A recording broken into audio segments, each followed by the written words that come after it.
A day after private airlines refused to engage with the Union Civil Aviation Ministry, the minister in charge, Praful Patel, has reacted firmly to the threat by the private airlines, saying the government cannot be expected to help private airlines financially. Also justifying that the debate over the ATF tax is not a new phenomena, but one that has been in existence long before private carriers actually launched their services. In fact, the Civil Aviation Minister also has said that if needed, the DGCA will step in as a regulator to ensure that passenger interests are protected, adding that Air India will also mount additional flights from the 18th of August if the impasse with private airlines is not resolved soon.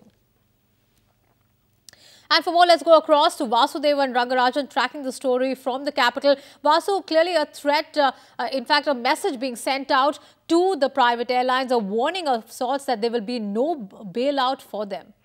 Well, of course, yesterday, Civil Aviation Minister Praful Patel had said that the government wanted the airlines to come to the negotiating table to see whether talks could really find a way out of this mess. Today, of course, comes the stern warning from Praful Patel. It's a very strong message that he's sending out that the government cannot help private airlines directly financially.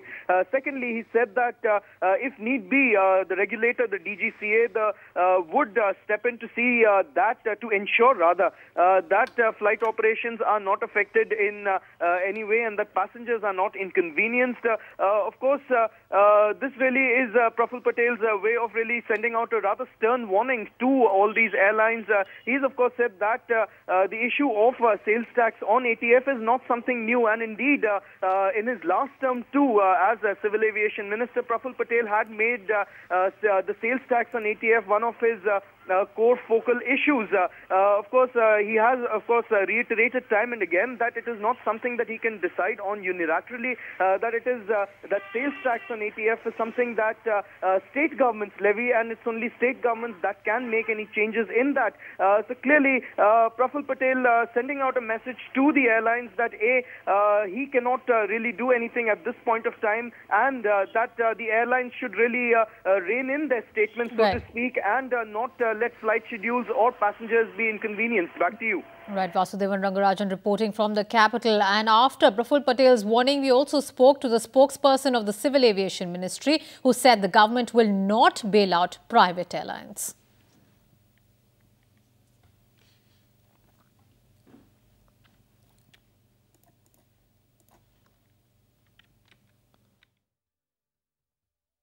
The government reiterates its advice to private airlines against suspending their operations on 18th August. The government cannot be expected to help private airlines financially. The tax on ATF, the government has taken it up with the states, with the center. Case of suspension of operations on 18th, if required, the DGCA will take appropriate action under its regulatory powers to protect the interest of the passengers, the traveling passengers. Importantly, Air India will stand up to its national responsibility and mount additional flights on the 18th to minimize inconvenience to the traveling public. Meanwhile, we also spoke to the private airlines who say they're not trying to blackmail the government at any cost. The airlines have not gone or announced a strike or are not proposing to go on a strike.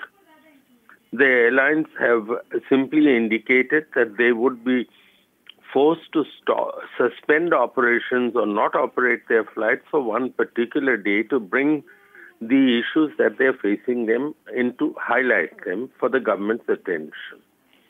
So it is neither a threat nor a blackmail. The airlines themselves must be prevented from becoming a cartel by getting together and fixing the price, which they did. And the airlines must be asked to trim the fat and build an efficient low-cost model if that's what the country needs. And also the government has a role to play here. I think the government doesn't have a very clear strategic vision for this country, for aviation.